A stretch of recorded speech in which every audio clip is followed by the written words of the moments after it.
तो दोस्तों James Gunn ने डीसी की नई स्लेट अनाउंस कर दी है, जहां उन्होंने वही किया जिसके लिए वो जाने जाते हैं। सुपरमैन बैटमैन पर फिल्म, ग्रीन लैंटर्न की लाइव एक्शन सीरीज और कुछ नए कैरेक्टर्स की टीम, जिसके लिए वो भी एक्साइटेड है और हम भी। तो डीसी स्टूडियोज के नए बॉसेस ने 10 प्रोजेक्ट और कुछ डीसी एल्सेवर्ल्ड प्रोजेक्ट्स के रिलीज डेट्स अनाउंस किए, वो भी लिटरली 31 जनवरी को। और इस प्रेजेंटेशन और इसके इम्पैक्ट की भी हम बात करेंगे, पर ज्यादा इंपॉर्टेंट है यहाँ प्रोजेक्ट्स। जेम्स गन और पीटर सैफरन ने मिलकर Superman, Supergirl, Swamp Thing, the Authority और बैटमैन की live action film, Booster Gold, Themyscira, Amanda Waller और ग्रीन लैंटर्न की लाइव एक्शन टीवी सीरीज और एक क्रिएचर कमांडोज की एनिमेटेड सीरीज अनाउंस करी। इन सब के साथ जेम्स गन ने इससे पहले आ रही डीसी फिल्म्स के बारे में भी बात करी कि वो कितने रेलेवेंट है आने वाले डीसीयू प्रोजेक्ट्स के लिए, और उन्होंने पहले फेज को चैप्टर कहा, जहां चैप्टर 1 का नाम है गॉड्स एंड मॉन्स्टर्स। तो दोस्तों मैं हूं अमन सिन्हा और आज हम बात करने जा रहे हैं जेम्स गन की अनाउंस किए हुए डीसीयू स्लेट के बारे में, जहां हम ये भी डिस्कस करेंगे कि इनका आने वाले टाइम पर क्या इंपैक्ट होगा। तो स्पॉयलर्स का ध्यान रखते हुए चलिए शुरू करते हैं। तो प्रोजेक्ट्स के बारे में डिटेल में बात करने से पहले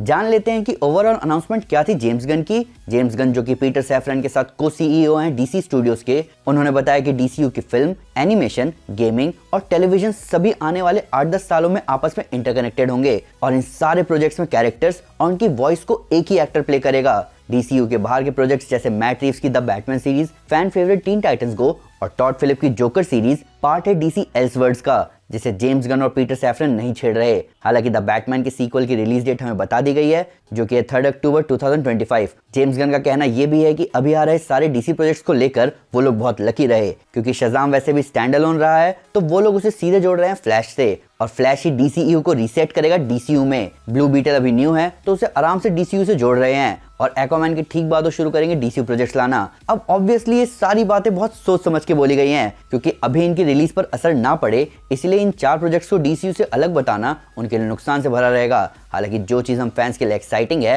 वो है चैप्टर वाइज अनाउंसमेंट। पहला चैप्टर है गॉड्स एंड मॉन्स्टर्स, जिसके सारे प्रोजेक्ट्स अनाउंस नहीं हुए, सिर्फ 10 प्रोजेक्ट्स, जिसका मतलब इसके एंड में हमें ट्रिनिटी या जस्टिस लीग मिल सकता है। पर जो 10 प्रोजेक्ट्स अनाउंस हुए उनकी बात बहुत अलग है। हम पहले मूवीज डिस्कस करेंगे, फिर लाइव एक्शन सीरीज और एनिमेटेड प्रोजेक्ट्स। तो सबसे पहले बात करते हैं सुपरमैन लेगेसी की। जेम्स गन खुद इस मूवी को लिख रहे हैं, जो कि इसे आधा लिख भी चुके हैं, और इसकी रिलीज डेट भी हमें बता दी गई है, जो कि है 11 जुलाई 2025। एक्साइटिंग बात यह है कि इस अनाउंसमेंट में फीचर होने वाली कॉमिक सुपरमैन की सबसे ऑसम कॉमिक है ऑल स्टार सुपरमैन, पर इस कॉमिक के एंड में सुपरमैन हमारे बीच नहीं रहता, तो ये बहुत ऑड चॉइस है डीसीयू की पहली सुपरमैन मूवी को अनाउंस करने के लिए। इसके अलावा जेम्स गन ये पहले ही बता चुके हैं कि ये ओरिजिन स्टोरी नहीं होगी, और जैसे कि टाइटल सजेस्ट कर रहा है, ये सुपरमैन की लेगेसी, उसकी truth and justice the American way की बात करेगी, और हमें रिलेशन दिखाया जाएगा सुपरमैन की क्रिप्टोनियन हेरिटेज और ह्यूमन अपब्रिंगिंग का, कि कैसे उसे इंसान ना होते हुए भी इंसानियत से जीना है अपने क्रिप्टोनियन हिस्ट्री के साथ। ऑब्वियसली यहाँ सुपरमैन का फोर्ट्रेस ऑफ सॉलिट्यूड, उसका डेली प्लैनेट में काम करना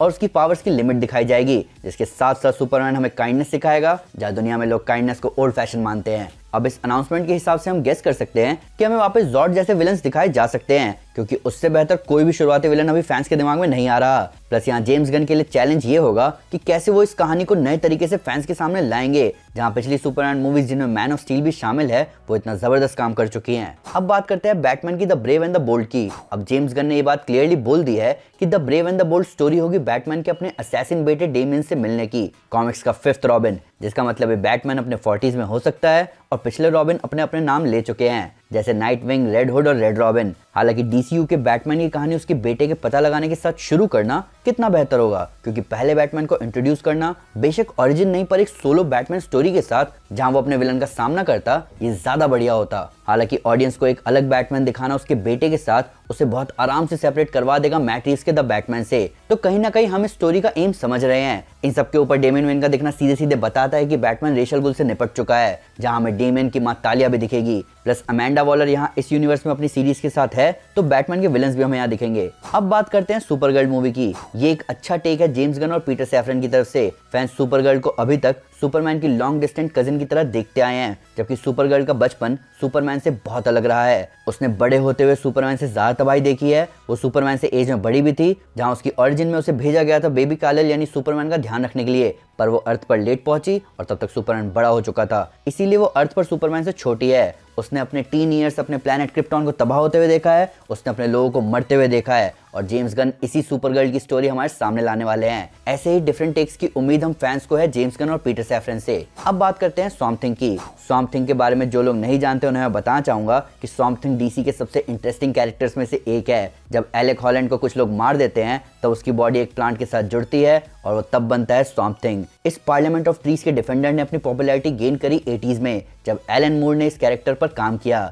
एलन ने इस कैरेक्टर को हॉरर फैंटेसी रूट्स दिए और ऐसी गॉथिक स्टोरी लाइन लिखी कि ये पहली कॉमिक बुक बनी जिसने कॉमिक्स कोड अथॉरिटी का अप्रूवल लेने से मना कर दिया। अगर स्वैम्प थिंग पर हॉरर मूवी सामने आ रही है तो हम चाहेंगे कि एलन मूर की the saga of swamp thing story line adapt की जाए, जिस पर ग्रांट मॉरिसन और मार्क मिलर जैसे जबरदस्त लोगों ने काम किया है। अब बात करते हैं द अथॉरिटी की। जेम्स गन किस लिए जाने जाते हैं? जेम्स गन जाने जाते हैं अननोन सुपर हीरो टीम्स को फैंस का फेवरेट बनाने के लिए, और वो ऐसा इस बार भी कर रहे हैं द अथॉरिटी के साथ। पर बात यह है कि ये वाइल्डस्टॉर्म यूनिवर्स के कैरेक्टर्स हैं, एक जस्टिस लीग जैसी ही टीम जो कि किसी भी काम को कर देती है चाहे जैसे भी करना पड़े। अगर डीसी इसे मूवी के फॉर्म में ला रहा है इसका मतलब हो सकता है कि या तो इन्हें दूसरे अर्थ पर दिखाया जाएगा या फिर कॉमिक्स की तरह 1999 से 2000 में जाने वाली प्रॉब्लम से डील करेंगे। ज्यादा चांसेस ये लग रहे हैं कि आगे जाकर ये विलन भी बन सकते हैं जस्टिस लीग के। अभी चैप्टर 1 पूरा अनाउंस नहीं किया गया, जिसका मतलब हो सकता है कि ये फाइनल मेगा प्रोजेक्ट में हो सकते हैं। लाइव एक्शन टीवी सीरीज में सबसे पहले बात करते हैं लैंटर्न्स की। ओके, तो इस पूरी अनाउंसमेंट में मेरा सबसे ज्यादा ध्यान 2 प्रोजेक्ट्स ने खींचा, जिनमें से एक है लैंटर्न्स। डीसी आखिरकार live action Green Lantern series ला ही रहा है, जहां हम एक नहीं बल्कि 2 अर्थ बेस्ड ग्रीन लैंटर्न से मिलेंगे और ये लैंटर्न्स डिटेक्टिव वाइब के साथ हमें दिखेंगे, जिन्हें अर्थ पर कुछ मिला है। अब मेरा गेस ये है कि जो उन्होंने अर्थ पर ढूंढा उसका लेना देना मल्टीवर्स या फिर एंटी लाइफ इक्वेशन से हो सकता है, जो कि बाइंडिंग मटेरियल होगा इन सारे प्रोजेक्ट्स के लिए। प्लस हेल जॉर्डन और जॉन स्टुअर्ट को लाइव एक्शन देखना बहुत एक्साइटिंग होगा, वो भी टीवी सीरीज के फॉर्म में। इससे ऑसम कुछ नहीं हो सकता। अब बात करते हैं पैराडाइज लॉस्ट की। ये वो दूसरा प्रोजेक्ट है जिसने मेरा ध्यान खींचा, एक गेम ऑफ थ्रोन्स जैसी सीरीज वंडर वुमन के सीक्रेट आइलैंड थेमिस्केरा पर। अब आर्ट वर्क में हम देख सकते हैं थेमिस्केरा की वॉरियर्स को ह्यूमंस को मारते हुए। तो क्या ये सीरीज हमें ओरिजिन दिखाएगी वंडर वुमन और यहाँ तक की थेमिस्केरा की, या फिर यहाँ भी हमें वो बाइंडिंग मटेरियल दिखे सारे प्रोजेक्ट्स का? मेरी फेवरेट डीसी स्टोरीज में से एक डार्कसाइड वॉर में डार्कसाइड की बेटी ग्रेल पैदा होती है थेमिस्केरा पर, जो कि रिस्पॉन्सिबल होती है डार्कसाइड वॉर के लिए। अगर जेम्स गन और पीटर सैफरन का पैराडाइज लॉस्ट पर काम करना कहीं ना कहीं इस तरफ जाने का हिंट है तो मेरा यकीन मानिए ये सीरीज बहुत औसम होने वाली है। अब बात करते हैं बूस्टर गोल्ड की। बूस्टर गोल्ड मेरे फेवरेट डीसी कैरेक्टर्स में से एक है, जिसकी कॉमेडी और उसके केमिकल सुपर पावर डीसी की तरफ से बेस्ट कॉम्बो है। ये फ्यूचर से आया सुपर हीरो अपनी रेपुटेशन का मारा बन जाएगा, जिसका कैरेक्टर डेवलपमेंट ही उसका असली सेलिंग पॉइंट होगा। इस मामले में कास्टिंग बहुत देखने लायक होगी, क्योंकि यहाँ किसी फनी पर मस्कुलर एक्टर की जरूरत पड़ेगी। मैं चाहूंगा कि डीसी इसके लिए जेफ जोन्स और जेफ कार्ट्स का रन यूज करे, जिसकी टैगलाइन थी the greatest hero you never heard of. अभी रिसेंट न्यूज ये है कि बूस्टर गोल्ड के लिए एक्टर से बात चल रही है। अब बात करते हैं वॉलर की। यहाँ थोड़ी सी हिपोक्रेसी तो जरूर माननी पड़ेगी। डीसी में लिटरली सब कुछ चेंज हो रहा है, पर जेम्स गन की पहली DC movie the suicide squad के लोगों में कोई फर्क नहीं आएगा। उनमें से एक है अमेंडा वॉलर। अब यहाँ दिखने वाली लाइव एक्शन सीरीज होगी टास्क फोर्स एक्स की हेड अमेंडा वॉलर के ऊपर। हम उनकी बेटी से पहले ही मिल चुके हैं पीसमेकर में, और पीसमेकर की बाकी कास्ट भी हमें यहाँ दिखेगी, जो कि रिबूट में चेंज नहीं हुई। ये अजीब बात है, लेकिन पीसमेकर को देखा जाए तो सब कुछ ठीक ही लग रहा है। हालांकि इस सीरीज में हम कुछ खतरनाक सुपर विलन से मिल सकते हैं। लास्ट में बात करते हैं क्रिएचर्स कमांडोज की, एक world war military super humans की टीम जो कि बहुत हद तक सुसाइड स्क्वाड जैसे ही है। इस एंटी हीरो टीम में आपको दिखेंगे Rick Flag Senior, Frankenstein couples, robot GI और वीजल। तो इनमें से वीजल से तो हम सुसाइड स्क्वाड में मिल चुके हैं, कोई तो रिलेशन है जेम्स गन का जानवर जैसे दिखने वाले कैरेक्टर से। हालांकि यहाँ नई बात यह है कि ये एनिमेटेड सीरीज डीसीयू का ही पार्ट है, जहाँ यहाँ वॉइस देने वाले एक्टर्स हमें मूवीज या लाइव एक्शन सीरीज में भी दिखते रहेंगे, जिसका मतलब सीरीज का एनिमेटेड होना फैंस के लिए ओवरऑल फायदेमंद ही है। तो ये थे वो सारे प्रोजेक्ट्स जो कि हमें दिखने वाले हैं आने वाले टाइम में। इस चैप्टर 1 को आप फेज 1 मान सकते हो एमसीयू की तरह, पर यहाँ अच्छी बात यह है कि जेम्स गन और पीटर सैफरन इनको कैटेगराइज कर रहे हैं, जिसका मतलब अगला चैप्टर बेस्ड होगा दूसरे सुपर ह्यूमन ग्रुप्स पर। तब भी इस गॉड्स और मॉन्स्टर्स की लिस्ट में हमें 2 ह्यूमन बेस्ड प्रोजेक्ट्स दिखे गए, जो कि क्या पता अपने अपने प्रोजेक्ट से मॉन्स्टर से डील कर रहे हो। अब मुझे पता है कि डेमन किसी मॉन्स्टर से कम नहीं है, पर वॉलर किस मॉन्स्टर से डील करेगी? इन सब के ऊपर क्या इस चैप्टर का final project God versus monster mega project होगा? हालांकि जेम्स गन ऑलरेडी इस चैप्टर के फिनाले के लिए एक बड़े डायरेक्टर को ऑनबोर्ड कर चुके हैं। अभी वो हमें इस प्रोजेक्ट का नाम नहीं बता रहे, क्योंकि वो नाम स्पॉइलर है। ये बहुत इंटरेस्टिंग है आने वाले टाइम में। इन सबके साथ साथ एक और अच्छी खबर ये है कि जेम्स गन पहले चैप्टर के लिए तगड़े राइटर्स को साथ में लेकर चल रहे हैं, जिनमें नेटफ्लिक्स की डेयरडेविल सीरीज को लिखने वाले ड्रू गॉडार्ड हैं, टॉम किंग है जिन्होंने कई खतरनाक कॉमिक बुक सीरीज लिखी हैं, जेरेमी स्लेटर, क्रिस्टीना हॉडसन और क्रिस्टल हेनरी। ये सब जेम्स गन की मदद करने वाले हैं नए डीसीयू को बनाने में। ये एक बहुत अच्छी खबर है हम सुपर हीरो फैंस के लिए। कुछ अच्छा होने वाला है और अभी हम फैंस को बस वेट करना है। हालांकि थोड़ा और अच्छा लगता अगर जेम्स गन इस अनाउंसमेंट को थोड़ा और ग्रैंड बनाते, तब भी अनाउंसमेंट्स बहुत प्रॉमिसिंग है और अब हमें बस द फ्लैश का वेट करना है जो किक स्टार्ट करेगा इस नए डीसीयू को।